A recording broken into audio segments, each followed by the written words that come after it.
nothing's done right unless Tough Willie does it himself. It's nobody else's Bratton. Nobody else is as good at every position as he is. And what he did for the transit police was just phenomenal. I'm a cop 24 hours a day. All I care about is my railroad station. So he jumped from being a lieutenant over all the captains, all the deputy superintendents, all the superintendents, and became its number 2. Overnight. You've just seen a man who started out at the same time you did take a big step up in the department. It's not like because you meet Robert Redford that you're going to leave your family. Today, I'd probably have to say Ryan Gosling. I suppose it's a tough reputation you have, Tough Willie. Afraid to holler out. Ouch! Look, when anyone's around, don't call me Willie, will you? All of a sudden, a group of young officers came out at the top of the sergeant's list. Yeah.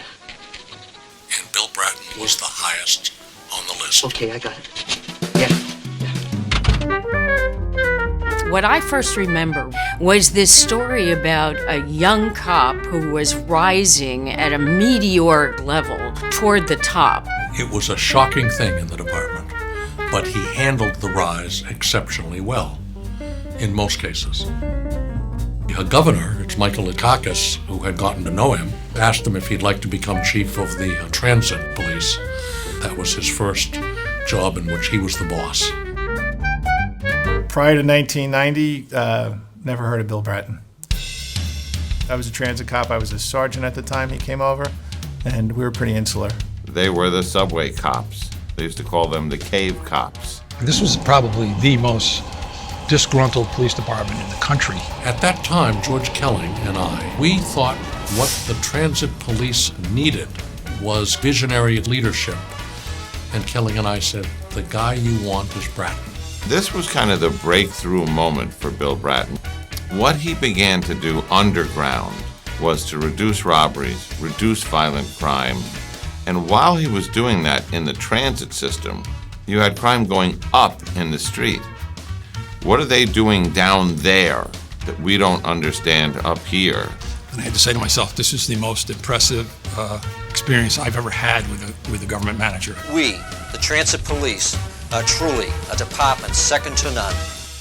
Get your morning paper, Morning Star, read all about it. Giuliani was the mayor who wanted to clean up New York, and Bratton was the guy who knew exactly how to do it.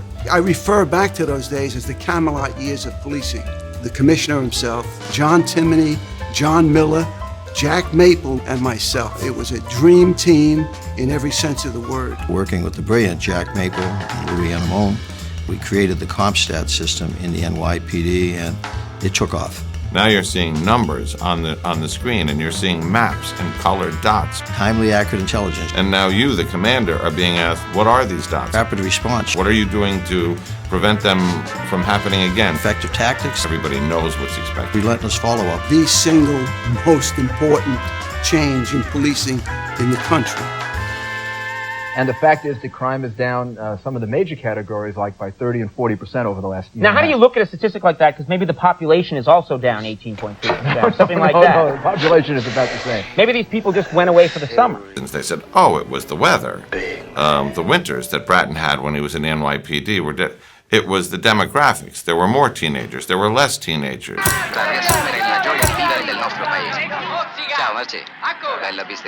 And much credit was going to the police department itself and its commissioner. And over time, and not much time, that began to cause tension. In 1996, his Achilles heel was the publicity, his affection for getting publicity, because in effect that's what cost him the job then.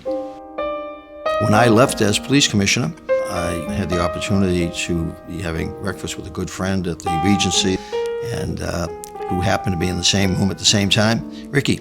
We gave each other a kiss on the cheek, exchanged a business card, and he said, without a blink, "You look so beautiful. If you were single, I would marry you." So CompStat, timely, accurate intelligence. We connected briefly in that room.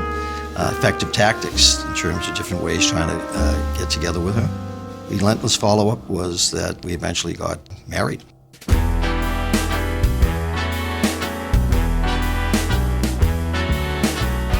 You give me a city that's a third larger in geographic area than New York City, with half the population but only 20% of the cops. Throw in 55,000 violent gang members who are sworn to kill each other every day, and I will show you how to do this again. He saw that race was the issue. He tends to focus on very rapid, very focused turnarounds, and I think he was playing more of a long game in LA.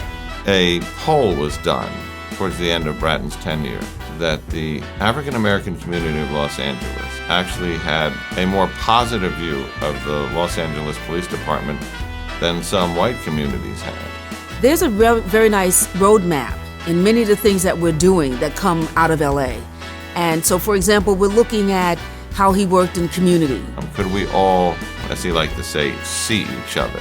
I had never heard anyone in Police Commissioner Bratton's standing talk about the history of policing and its relation to Jim Crow, to institutionalized racism, to microaggressions, to implicit bias. Like, oh my God, he's talking like this. You had me at hello. No one's better at bringing people together than Bill Bratton. He really has evolved into the leading police figure over the last 100 years.